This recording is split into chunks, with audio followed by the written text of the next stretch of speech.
Hi guys! I'm Cristine Joyce Garcia from BSCE 1F at ngayon ang pag-uusapan natin ay isang example tungkol sa forces in two dimension. So let's start!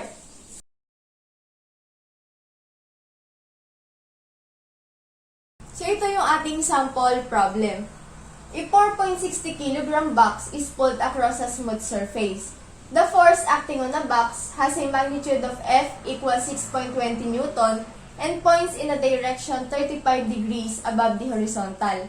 If the box starts at rest, how fast is it moving after being pulled for 1.15 seconds?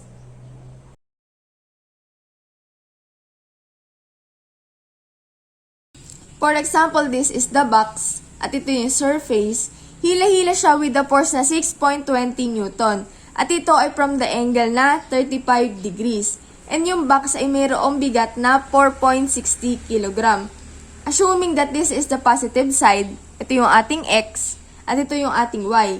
So in terms sa coordinate system, yung force ay 35 degrees above the positive X axis. Newton's second law of motion ay pwede natin gamitin para mahanap yung X component ng acceleration.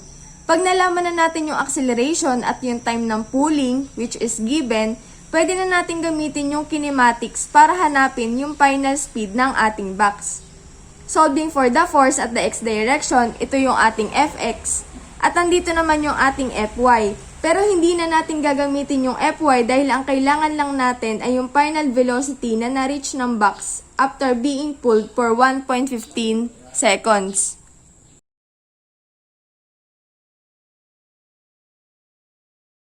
F of x is equals to F cosine theta. F of x is equal to, yung force natin na given ay 6.20 Newton, cosine theta is 35 degrees. We solve for the force at the horizontal component. This is equal to 5.08 Newton.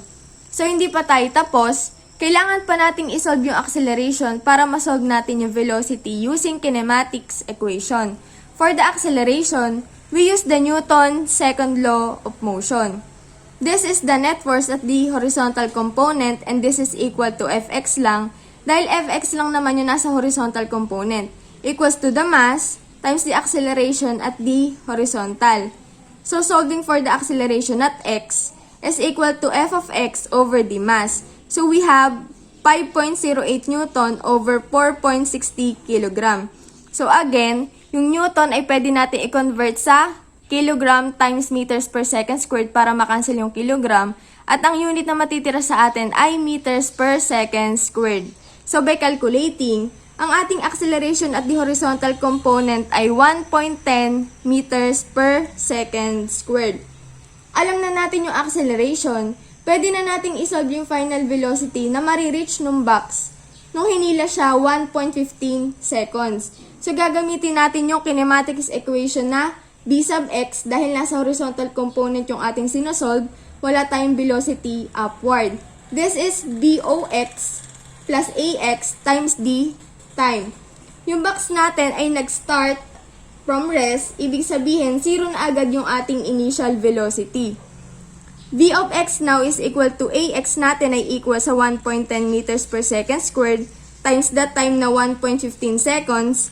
So, by calculating, final velocity now is 1.27 meters per second. Again, yung y component ng force natin, which is Fy, hindi na natin sinolve dahil wala naman siyang effect sa acceleration ng box natin.